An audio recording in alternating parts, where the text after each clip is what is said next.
Guys, আসসালামু আলাইকুম। আপনারা সবাই কেমন আছেন? আশা করি আপনারা সবাই ভালো আছেন।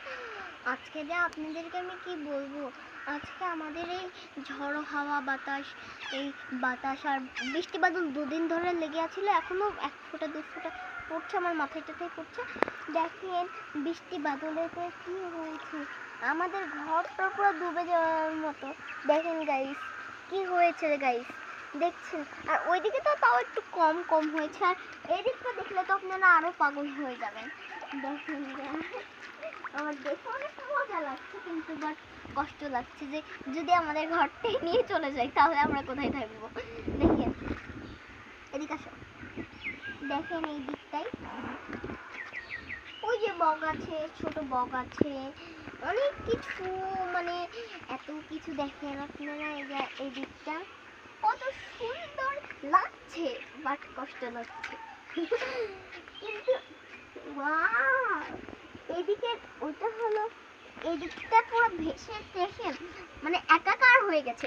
এইদিকে দেখেন, এইদিকে দেখেন, তারপরে এইদিকে দেখেন।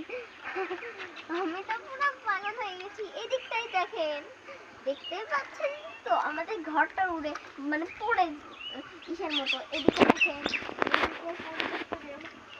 ওইদিকে দেখতে পাচ্ছেন, ওইদিকে দেখতে পাচ্ছেন, ওইদিকে তো পুরো নদীর মতো হয়ে গেছে।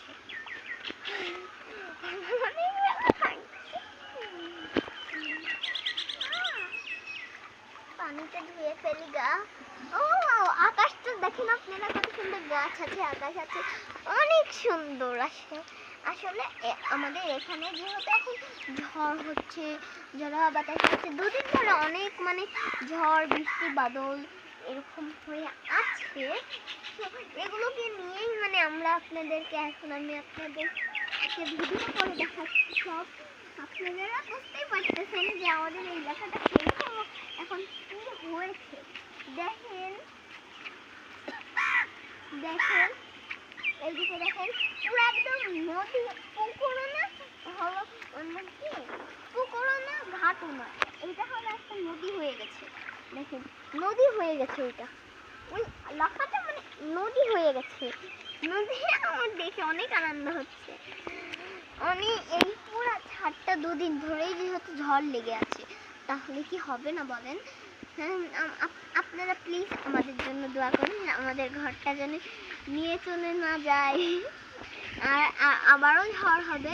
এখন বিকালবেলা তো একটু ঝড় থামছে, কালকেও থামছিল না, আজকে একটু তো থামছে। দেখেন আকাশের ওই দৃশ্যটা বেশি সুন্দর, মেঘালো, তারপরে